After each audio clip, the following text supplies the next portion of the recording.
평생을 참고 사는 법만 배웠던 한 남자. 그는 묵묵히 고개를 숙인 채 살아왔습니다. 하지만 그날 마트 바닥에 무릎 꿇고 있는 며느리의 모습을 보고 더는 참을 수 없었습니다.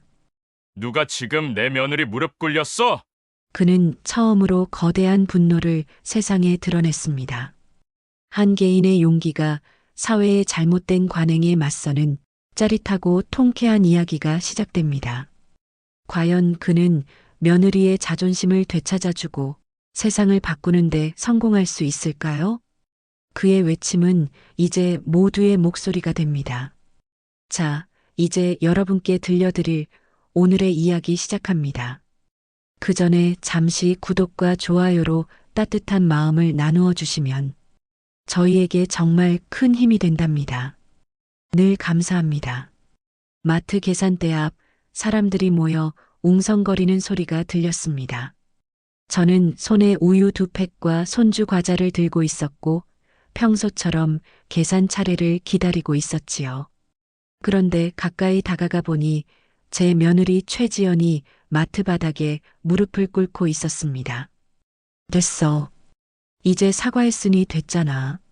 누군가 중얼거렸지만 고객은 멈추지 않았습니다. 목소리가 작아. 크게 사과해. 다 들리게. 최지연은 힘겹게 말했습니다. 죄송합니다. 눈물이 눈가에 고였습니다. 휴대폰을 든 사람들, 비웃는 사람들, 외면하는 사람들. 그 모든 시선이 바늘처럼 며느리의 등에 박혔습니다. 뭐야? 지금 무슨 일이야? 계산대 앞 사람들이 동시에 저를 돌아봤습니다. 저는 한순간 숨이 막혔습니다.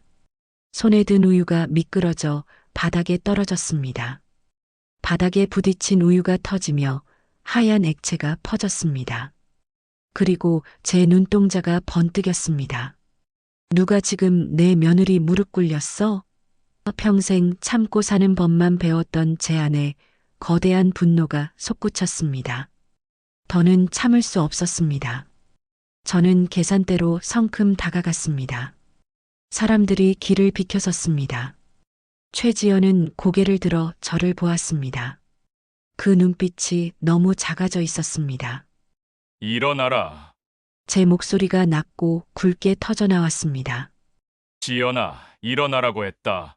저는 며느리의 팔을 붙잡아 일으켰습니다. 그 순간 주위가 웅성거렸지만 저는 아무 소리도 듣지 못했습니다. 눈앞에는 오직 그 고객만 보였습니다. 내 며느리가 무슨 잘못을 그렇게 크게 했습니까? 고객은 코웃음을 쳤습니다. 계산 실수했잖아요. 4시간 뺏었잖아요. 환불로 충분하지 않습니까? 충분? 그래서 지금까지 기다린 내 기분은요? 가슴속에서 뜨거운 것이 올라왔습니다. 당신 기분 때문에 사람을 바닥에 꿇립니까? 제 목소리가 매장을 울렸습니다. 사람들이 숨을 죽였습니다. 저는 계산대 호출벨을 세게 눌렀습니다. 점장 나오라 하시오. 점장이 달려왔습니다. 무슨 일이십니까? 저는 최지연을 가리켰습니다. 당신 매장에서 직원이 고객 앞에서 무릎을 꿇었습니다. 이게 비서 직원 보호 매뉴얼입니까? 점장은 상황을 흘끗 보더니 고객 쪽으로 몸을 돌렸습니다. 고객님, 불편을 끼쳐 정말 죄송합니다. 바로 환불 처리해 드리겠습니다. 직원이 잘못했으니 너무 화내지 마시고. 제 이마에 핏줄이 솟았습니다. 지금 고객 눈치 보느라 내 며느리한테 사과 한마디 못합니까? 점장이 머뭇거렸습니다. 저희가 직원 교육 다시 하겠습니다. 교육이 문제가 아닙니다. 사람을 바닥에 무릎 꿇리게 만든 게 문제죠. 고객은 여전히 소리를 질렀습니다. 아직 사과 제대로 안 했잖아요. 점장은 고객에게 애써 웃으며 상황을 수습하려 했습니다. 제가 대신 사과드리겠습니다. 조금만 진정하시고. 저는 더는 참을 수 없었습니다. 당신은 지금 직원보다 고객 눈치가 먼저입니까? 내 며느리가 사람들 앞에서 무릎 꿇었는데 그 책임을 직원 탓으로만 돌리겠다는 겁니까? 주변에서 수군거림이 들렸습니다. 점장 너무 고객 편만 드네. 직원 불쌍하다. 점장은 고객에게 대신 사과하며 상황을 수습하려 했습니다. 고객님, 불편 드린 건 저의 책임입니다. 다시는 이런 일 없도록 하겠습니다. 고객은 가방을 챙기며 씩 웃었습니다. 똑바로 하라고요. 다음에 또 이러면 가만 안 둡니다. 그리고 투덜거리며 매장을 나갔습니다. 저는 한숨을 내쉬는 점장을 똑바로 노려보았습니다. 그는 우리 쪽으로 돌아서더니 태연하게 말했습니다. 손님은 돌려보냈습니다만 앞으로 이런 소라는 자제해 주십시오. 다른 고객들 불편해 하시잖아요. 제 속이 부글부글 끓어올랐습니다. 지금 우리한테 경고하는 겁니까? 점장이 난처한 얼굴로 말을 이었습니다.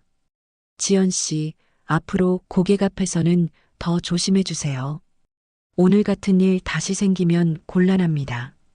그 말에 최지연이 고개를 푹 숙였습니다. 저는 이를 악물었습니다. 오늘 일 그냥 넘기지 않겠습니다. 당신 반드시 후회하게 만들어 주겠습니다. 점장은 아무 말 못하고 고개를 돌렸습니다. 저는 최지연의 어깨를 감싸며 매장을 나왔습니다. 제 가슴 속에서는 오래 눌러왔던 분노가 쉴 틈 없이 치밀어 올랐습니다. 집으로 돌아오는 길, 차 안은 숨조차 무겁게 느껴질 만큼 고요했습니다. 저는 앞만 보고 운전대를 붙들었습니다. 손끝에 힘이 너무 들어가서 손목이 뻐근했습니다. 옆에서 최지연은 훌쩍이며 손등으로 눈물을 훔쳤습니다. 아버님, 죄송해요. 이런 모습 보여드려서. 저는 짧게 대답했습니다. 나한테 미안할 일 아니다. 그러나 제 속은 들끓고 있었습니다. 사람들 앞에서 무릎 꿇고 있던 며느리의 모습이 계속 눈앞에서 재생되었습니다. 그 옆에서 고객 눈치만 보던 점장의 표정까지 떠올라 목구멍이 뜨겁게 막혔습니다. 잠시 후 신호등이 빨갛게 바뀌어 차가 멈췄습니다. 그제야 큰 숨을 내쉬며 말했습니다. 지연아, 이런 일이 오늘이 처음이 아니지? 최지연이 머뭇거리다 고개를 끄덕였습니다. 그 손님 매번 그래요. 일부러 꼬투리 잡아요. 저도 처음에는 참고 웃었는데 어느 날은 아르바이트 동생 울리고 갔어요. 그 말을 듣자 심장이 쿵하고 크게 울렸습니다. 머릿속이 과거로 번쩍하고 돌아갔습니다. 20살 때 일이었습니다. 공장 라인에서 하루 12시간씩 서서 일하던 시절이었습니다. 어느 날 라인에 불량품이 섞여 나왔습니다. 제 잘못이 아니었습니다. 하지만 반장은 사람들 앞에서 제 이름을 불렀습니다. 만복이 너 앞으로 나와. 모두가 보는 앞에서 저는 라인 앞에 서야 했습니다. 반장의 욕설이 비 오듯 쏟아졌습니다. 그때 저는 고개를 깊숙이 숙였습니다. 잠깐만 참으면 끝날 줄 알았습니다. 하지만 그날 이후 불량이 나올 때마다 제 이름이 불렸습니다. 고개 숙인 제가 제일 만만했기 때문입니다. 그날 이후 저는 늘 참고 웃고 넘기는 법만 배웠습니다. 그러나 오늘 계산대 앞에서 무릎 꿇은 며느리를 보고 깨달았습니다. 참는다는 것이 언제나 옳은 것은 아니라는 것을요. 이대로 두면 내 며느리도 계속 고개를 숙여야 한다는 것을요. 저는 이를 악물고 말했습니다. 내가 그때 배운 건 참는 법뿐이었다. 하지만 이제는 아니다. 신호등이 초록으로 바뀌자 다시 엑셀을 밟았습니다. 도심 불빛이 차창 밖으로 스쳐 지나갔습니다. 내일 본사로 가자. 제 목소리는 확신에 차 있었습니다. 내가 겪은 일 전부 말하자. 조수석에서 최지연이 놀란 눈으로 저를 보았습니다. 제가 말해도 될까요? 괜히 문제 만들까봐 저는 고개를 끄덕였습니다. 내가 겪은 일이니? 이제는 말해야지. 문제는 내가 만드는 게 아니라 저들이 만든 것이다. 저는 마음속으로 다짐했습니다. 내일 며느리와 함께 본사에 가서 이 일을 바로잡겠다. 그리고 다시는 이 아이가 사람들 앞에서 무릎 꿇지 않게 만들겠다. 다음 날 새벽 저는 평소보다 일찍 눈을 떴습니다. 방 안은 아직 어둡고 부엌에서는 냉장고 돌아가는 소리만 들렸습니다. 저는 천천히 일어나 옷장을 열었습니다. 오랜만에 꺼내 입는 정장이 구겨져 있었습니다. 천을 펴서 다림질하듯 손으로 매만지며 제 마음도 펴는 기분이었습니다. 거울 앞에 선 제 모습은 단단한 결심이 서려 있었습니다. 오늘은 참으러 가는 게 아니다. 바로잡으러 가는 거다. 주방에 나가자 최지연이 앉아 있었습니다. 눈이 조금 부어 있었지만 표정은 어제보다 단단했습니다. 아버님, 정말 같이 가 주시는 거죠? 저는 고개를 끄덕였습니다. 그렇다. 내 혼자 가면 또 내 잘못처럼 만들 거다. 오늘은 다르게 해야 한다. 그때 아들 김준호가 방에서 나왔습니다. 출근 준비를 하다 말고 우리를 보자 얼굴에 당황한 기색이 스쳤습니다. 아버지, 지금 어딜 가시려고 정장까지 입으셨어요? 본사 민원실에 간다. 제 대답에 김준호가 눈살을 찌푸렸습니다. 아버지, 그 일은 그냥 매장에서 사과받았으니까 그만 사과? 그게 사과였냐? 고객 눈치 보느라 내 며느리한테 경고나 하고 돌려보내는 게 사과냐? 제 목소리가 점점 높아졌습니다. 김준호는 잠시 말을 잃더니 조용히 앉았습니다. 최지연이 조심스럽게 말했습니다. 준호 씨, 나 어제 너무 창피했어. 고객들 다 보는 데서 무릎 꿇고 있었어. 점장님은 고객만 달래고 나한텐 미안하단 말 한마디도 없었어. 김준호의 표정이 굳었습니다. 저는 조용히 말을 이었습니다. 나는 내 아버지다. 그 자리에서 참지 않은 것도 오늘 가겠다는 것도 다 너희 위해서다. 이건 매장 하나의 문제가 아니다. 계속 참으면 계속 무릎 꿇게 된다. 김준호는 한숨을 내쉬며 고개를 떨구었습니다. 잠시 후 결심한 듯 우리를 바라보았습니다. 저도 같이 가겠습니다. 그 말에 제 마음속 무거운 돌덩이가 조금 내려앉았습니다. 좋다. 우리 셋이 같이 가서 말하자. 오늘은 우리 목소리가 작아지지 않게. 최지연이 작게 웃었습니다. 그 웃음은 긴장 속에서도 희망처럼 보였습니다. 우리는 함께 차에 올랐습니다. 최지연은 무릎 위에 메모지를 꼭 쥐고 있었습니다. 그 메모지에는 지난 몇 달간 문제 고객이 와서 벌어진 일들이 날짜별로 적혀 있었습니다. 저는 백미러로 그녀의 손을 보았습니다. 작게 떨고 있었지만 손가락 힘이 단단히 들어가 있었습니다. 지연아, 제가 부드럽게 불렀습니다. 사람들 앞에서 울어도 괜찮다. 그 눈물이 너를 약하게 만들지 않는다. 오히려 내가 얼마나 참아왔는지 알려줄 거다. 최지연이 작게 고개를 끄덕였습니다. 김준호는 힘있게 말했습니다. 아버지, 긴장하지 마세요. 민원 담당자가 뭐라 해도 저도 옆에서 말할 겁니다. 그 말을 들으니 가슴이 조금 놓였습니다. 이제 혼자가 아니었습니다. 어제 계산대 앞에서 혼자 외쳤던 제 목소리가 오늘은 셋이 되어 울릴 것 같았습니다.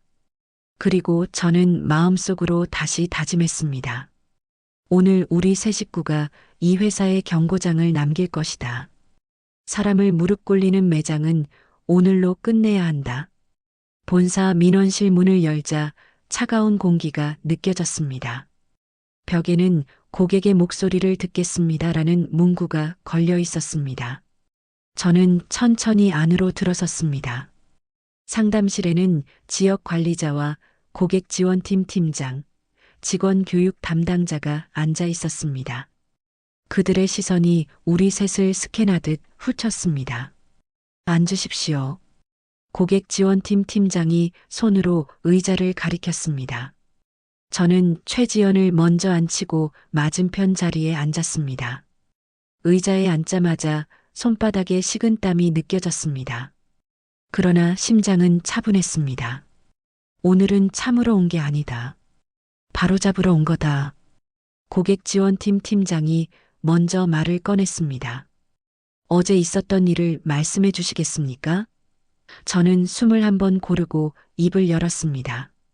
어제 귀사 매장에서 있었던 일입니다. 환불로 끝낼 수 있는 사안을 고객이 길게 끌었습니다. 그리고 제 며느리에게 무릎 꿇으라고 강요했습니다. 그 장면을 매니저와 점장이 보았지만 제지하지 않았습니다. 오히려 일이 끝난 후 우리에게 앞으로 이런 소란은 자제해달라고 했습니다. 고객 지원팀 팀장의 표정이 굳어졌습니다. 무릎을 꿇으라고 직접 요구했습니까? 예. 사람들 다 들리게 무릎 꿇고 사과하라고 했습니다. 제 며느리는 결국 고객 앞에서 무릎을 꿇었습니다. 직원 교육 담당자가 고개를 떨구었습니다. 직원을 보호하는 규칙이 있는데 현장에서 전혀 작동하지 않았군요. 그때 제 옆에서 최지연이 조심스럽게 말했습니다. 저뿐 아니라 다른 직원들도 그 손님 때문에 힘들어했어요. 아르바이트 동생은 울면서 그만두겠다고 했습니다. 하지만 점장님은 늘 그냥 넘기자고만 했습니다. 방안 공기가 무겁게 가라앉았습니다. 고객 지원팀 팀장이 메모를 적더니 고개를 들었습니다. 말씀 감사합니다.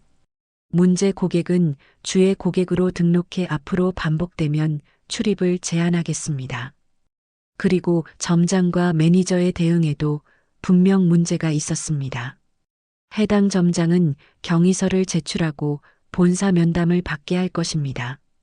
필요하다면 인사조치를 포함한 징계도 검토하겠습니다. 매니저와 전 직원은 직원 보호 지침 재교육을 즉시 받도록 하겠습니다. 그 말을 들으니 제 마음 한쪽이 조금 풀렸습니다. 직원 잘못으로 끝나지 않기를 바랍니다. 책임 있는 자리라면 그 책임을 져야 합니다. 저는 단호히 말했습니다. 교육 담당자가 덧붙였습니다. 앞으로는 점장과 관리자들이 직원 보호 원칙을 직접 챙기도록 매월 확인하겠습니다. 저는 천천히 고개를 끄덕였습니다. 오늘은 벌을 주러 온 게 아니라 바꾸러 온 겁니다. 하지만 그 변화가 말뿐이면 안 됩니다. 면담이 끝나고 밖으로 나오자 최지연의 눈가가 젖어 있었습니다. 저는 조용히 말했습니다. 잘했다. 오늘 너는 내 이야기를 했다. 김준호도 옆에서 말했습니다. 아버지, 오늘 정말 멋있었습니다. 저는 웃음 비슷한 것을 지었습니다. 멋있을 것 없다. 이제야 바르게 선 것뿐이다. 본사 회의가 있던 다음 날 아침 매장 출입문에는 새로운 안내문이 붙었습니다. 직원과 고객은 서로를 존중합니다. 무릎 꿇는 사과는 하지 않습니다. 직원에게 폭언, 모욕을 하면 응대를 멈추고 법적으로 대응합니다. 그 글씨가 굵고 선명했습니다. 최지연은 출근길에 그 안내문을 보고 발걸음을 멈췄습니다. 가슴속에 묘한 감정이 차올랐습니다. 교대 시간이 되자 직원 휴게실에 모두 모였습니다. 점장이 앞에 서 있었습니다. 평소보다 표정이 한층 무거웠습니다. 그는 잠시 침묵하다가 입을 열었습니다. 어제 본사에 다녀왔습니다. 저는 그동안 고객 눈치를 먼저 보고 직원들을 지켜주지 못했습니다. 어제 회의에서 저도 크게 지적을 받았습니다. 오늘 이렇게 여러분 앞에서 먼저 사과드립니다. 직원들 사이에서 작은 웅성거림이 일었습니다. 점장은 고개를 숙였습니다. 앞으로는 어떤 고객이라도 직원에게 무리한 요구를 하면 제가 먼저 나서서 막겠습니다. 여러분이 다시는 사람들 앞에서 무릎 꿇는 일이 없도록 하겠습니다. 그 순간 휴게실에 조용한 박수가 번졌습니다. 최지연도 모르게 눈가가 뜨거워졌습니다. 오랫동안 마음에 남아있던 응어리가 조금씩 풀리는 느낌이었습니다. 점장은 이어서 본사에서 내려온 새 지침을 설명했습니다. 매일 교대 시작 전에 5분씩 서로 존중하는 교육을 진행합니다. 그리고 계산 때마다 안내문을 붙였으니 고객에게 당당히 보여주십시오. 이건 회사가 여러분 편에 서겠다는 약속입니다. 아르바이트생 하나가 손을 들었습니다. 점장님, 어제 제가 그만두려고 마음먹고 있었는데 오늘 보니까 조금 달라 보입니다. 점장은 미소를 지으며 대답했습니다. 고맙다. 오늘부터 다시 시작입니다. 그날 저는 일부러 매장 앞을 지나갔습니다. 안내문이 붙어 있는 계산대를 바라보며 속으로 말했습니다. 이제 사람답게 일할 수 있는 곳이 되는 거다. 집으로 돌아오자 최지연은 저녁상 앞에서 웃으며 말했습니다. 아버님, 오늘 점장님이 직원들 앞에서 사과하셨어요. 진심으로 하는 사과 같았어요. 덕분에 오늘은 하루 종일 어깨가 펴져 있었어요. 저는 고개를 끄덕였습니다. 그거면 됐다. 이제부터는 지키는 일만 남았다. 김준호도 숟가락을 내려놓으며 말했습니다. 아버지, 이젠 우리도 더 이상 눈치 보지 말아요. 필요하면 또 같이 목소리 냅시다. 저는 미소 지으며 대답했습니다. 그래, 오늘은 우리가 이긴 날이다. 며칠 뒤 저는 손주 과자를 사러 최지연이 근무하는 마트를 다시 찾았습니다. 그날따라 계산대 앞줄이 길었습니다. 그런데 낯익은 목소리가 들렸습니다. 또 가격이 틀렸잖아. 이 매장은 대체 언제 정신 차리나? 저는 그 소리만 들어도 누군지 알 것 같았습니다. 고개를 돌리자 바로 그 고객이 계산대 앞에서 손을 휘두르고 있었습니다. 주변 사람들의 표정이 굳어졌습니다. 최지연은 침착한 목소리로 말했습니다.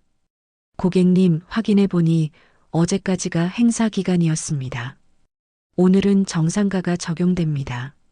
원하시면 다른 행사 제품으로 교환해 드리겠습니다.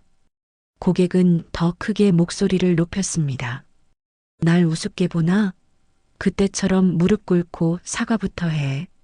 그 순간 계산대 위에 붙은 안내문이 제 눈에 들어왔습니다. 무릎 꿇는 사과는 하지 않습니다. 직원과 고객은 서로 존중합니다. 최지연은 안내문을 가리키며 또렷하게 말했습니다. 고객님, 이제 저희 매장에서는 무릎 꿇는 사과는 하지 않습니다. 계산 실수는 환불과 교환으로 해결하고 있습니다. 고객이 잠시 멈칫했습니다. 그때 매니저가 빠른 걸음으로 다가왔습니다. 고객님, 불편을 드려 죄송합니다. 지금 바로 환불해 드리겠습니다. 하지만 직원에게 무리한 요구를 계속하시면 응대를 중단할 수밖에 없습니다. 주변 고객들이 웅성거리기 시작했습니다. 이제 매뉴얼이 바뀌었대. 이제 직원들 무릎 안 꿇게 한다더라. 중년 아주머니 한 분이 앞으로 나섰습니다. 저번에 여기서 난리 치던 분 맞죠? 그날 저도 있었어요. 직원 괴롭히는 건 이제 그만합시다. 고객의 얼굴이 빨개졌습니다. 잠시 입술을 달싹이다가 결국 낮은 목소리로 말했습니다. 환불만 해줘. 계산대에서 영수증이 뽑혀 나왔습니다. 고객은 가방을 챙겨 매장을 나갔습니다. 이번에는 욕설도 큰 소리도 없었습니다. 최지연은 숨을 고르며 고객이 떠난 쪽을 바라보았습니다. 그리고 조용히 주변 손님들에게 인사했습니다. 불편을 드려 죄송합니다. 다음엔 더 꼼꼼히 확인하겠습니다. 그 순간 작은 박수가 퍼졌습니다. 저는 계산대 끝에서 그 장면을 지켜보다가 마음속으로 크게 숨을 내쉬었습니다. 드디어 바뀌었구나. 지난번의 분노가 오늘은 안도감으로 바뀌었습니다. 이제 이곳은 더 이상 사람을 무릎 꿇리는 곳이 아니었습니다. 그날 저녁 저는 평소보다 일찍 집에 돌아왔습니다. 부엌에서는 국 끓는 소리와 젓가락 부딪히는 소리가 들렸습니다.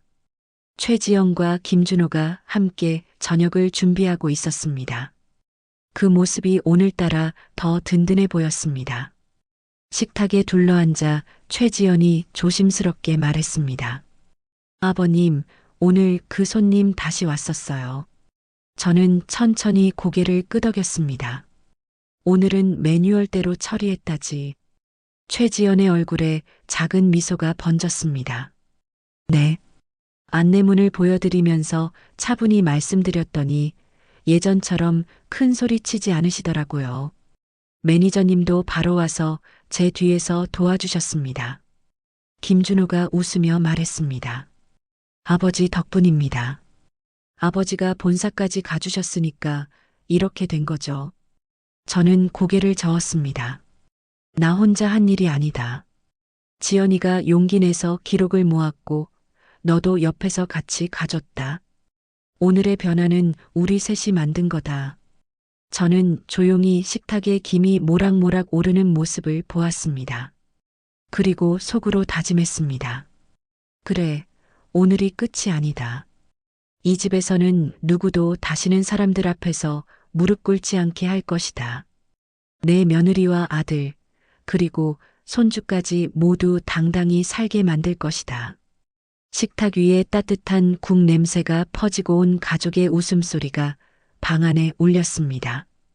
그 순간 저는 알았습니다. 오늘 우리가 얻은 건 단순한 안내문 하나가 아니라 우리 가족의 자존심이었다는 것을요. 이 이야기는 40년 동안 참는 것이 미덕이라고 믿어온 한 남자의 가치관이 며느리의 굴욕을 목격하며 어떻게 변화했는지를 보여줍니다. 부당함에 굴복하지 않고 맞섰을 때 개인의 존엄뿐만 아니라 주변의 세상까지 바꿀 수 있다는 것을 이야기하고 있습니다. 누군가를 무릎 꿇게 만드는 세상에서 우리가 해야 할 일은 그 무릎을 다시 세워주는 일이라는 것을 일깨워줍니다. 진정한 용기는 큰 소리를 내는 것이 아니라 때로는 단호한 행동으로 자신과 사랑하는 사람을 지켜내는 것임을 보여주고 있습니다. 늘 귀한 시간을 내어 저희와 함께 해주시는 구독자 여러분, 진심으로 감사드립니다. 오늘 이야기가 여러분의 마음에 작은 울림이 되었기를 바랍니다. 혹시 나누고 싶은 이야기가 있다면 댓글로 마음을 전해주세요. 여러분의 따뜻한 한마디가 저희에게는 큰 힘이 됩니다. 오늘도 함께 해주셔서 감사합니다.